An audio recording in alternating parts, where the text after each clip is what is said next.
We are here in front of the federal building with Mr. Goharzad. He's a political media analyst for Iran's and Iranian news. Could you tell us what has happened in Iran in the election that took place 2 days ago?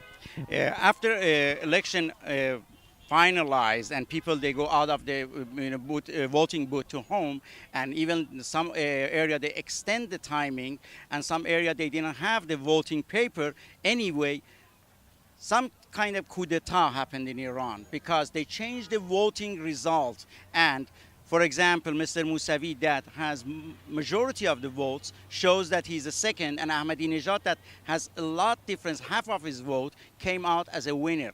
And they did it very fast, even without any calculation that you do any fraud in election. Usually you try to calculate it, how to tell to the public. But these people, they were very fast, even before the things finish, and they come and say in 1 hour, oh yeah, we know that he's been, and we count it.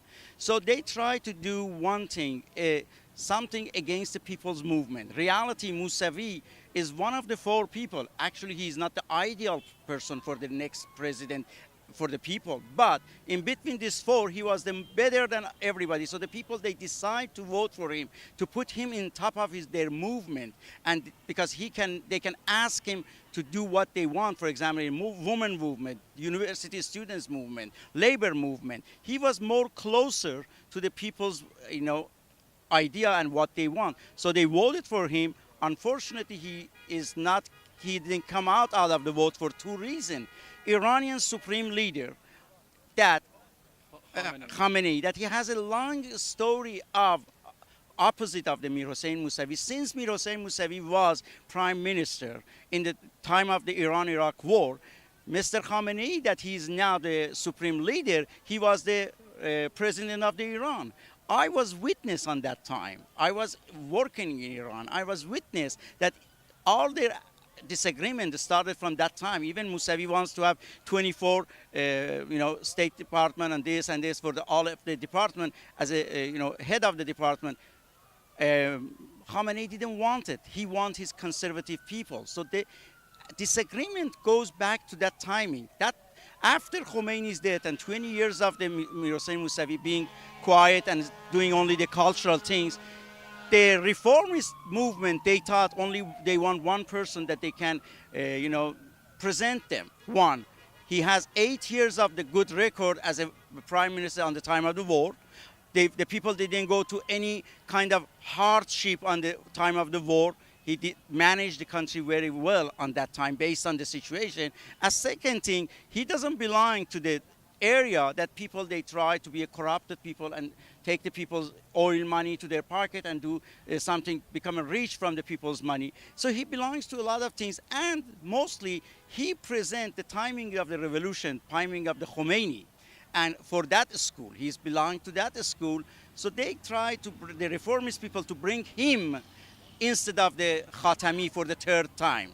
So they were thinking that they will do the movement. Unfortunately, the fraud did not let that happen. The coup d'etat in mid of the night happened. Now in Iran, more than 150 of the Iranian activists, mostly Iranian Islamic activists, are in jail. In last few days, they arrest him. And Mousavi asked yesterday for a big, demonstration. The internal ministry did not let him to have the permit to do that. Looks that people, they are not going to stop, and they will go and have that big demonstration in Tehran. And that's one of the big things, that it will probably have more clashes, because Ahmadinejad today in his ceremony and having party and fest, says to the people, if you lose, you have to accept, otherwise you will have the clash with the police. So he's threatening the people that he will have the clash with the people, and unfortunately that will happen. Could you talk about the civil society and civil movement in Iran that ended with the election and the post Ahmadinejad winning the second term? After Ahmadinejad winning the second term, actually stealing the votes, not winning the election and becoming the selected president, not elected president, now looks that civil movement in Iran, especially students, they are not going to stop. That will continue. But as you know, in Iran, women's movement, that they are asking for equality. Now they are very upfront and they are very going fast, and they will ask their needs and their change from the government. Ahmadinejad has to answer these questions. If he's coming for the new president, now he is facing the different society. Society now, after this movement, find out that what they want to ask. What is the significance of this movement? That's what we want to know. Yeah, this movement is not going to stop. This movement says that what they didn't go behind any candidate.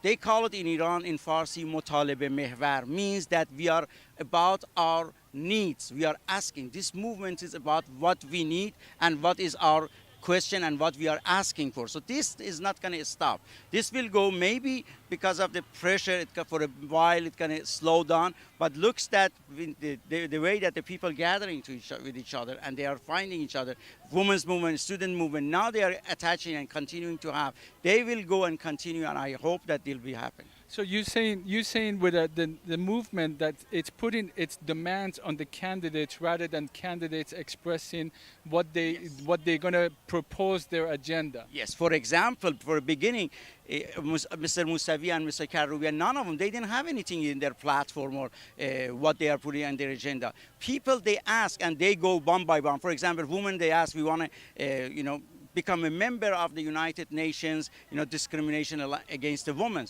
So the candidates come and say, yeah, if I become a president, I will do that. They come and say, we want the human right. And Mousavi comes and reads his human right, agenda and what he believes in it. Or women, they press that, the pressure. We don't want the polygamy. Mousavi comes and says, I'm a Muslim, I believe in Islam, but with all respect, I'm against having two wives. So this is the pressure of the people, and those candidates, they're coming with the people's agenda. People are not going with the candidate's agenda. That's one of the big things in movement. All right, then the new students movement, this is from 10 years ago when we had demonstration on Tehran streets and they got pretty severely beaten up and crushed. And now these are new waves of student movement. Speak a little bit about that. The new student movement, actually, if you look at the few weeks before the election, those all the school of the students that they want to go say who they want to support, what they want to do, they didn't get to that much of the success. Like all the universities, they came together to see that how they want to support one of the candidates. The student movement on the side that they believe that they want as a student to have a freedom of speech and the free life and to be in liberty and live like a liberal countries, they don't belong to any of those student movement that's named. You can call it Daftar Tahkim, Wahdat, Adwar, these things. No, they're just the regular people. They want to have freedom. That's why they're pushing it. They are taking a little bit advantage of timing in what's going to happen in the future. If those student movements, they can make these people become as their member and ask them to join them, that's their next, I think the program they're going to be, or their plan should be based on that one. There is a student movement with no name. There's a student movement with the name. Now how these people, they're going to organize and they take these people together, we have to wait. So you're saying there's an independent movement in the students and pro-government movement or pro some of the candidates movement. Then the independent movement, students movement, it's imposing its ideas on the students? Not let me tell you this, not this way, that pro-government. Pro-government movement, there is no student movement. No, the movement that was belonging to the reformists in beginning, and they have names and they are now in two big groups, they didn't do successfully this time. The student without, let's not to call it the independent, let's call it without organizations. The student movement with no organization now taking the streets. That's the thing, that if the groups and politicians and those, even the parties or reformists they have to make these people to become part of them. Otherwise, they will be separate. And this is the group that Ahmadinejad is telling, don't come to the street, I'm going to...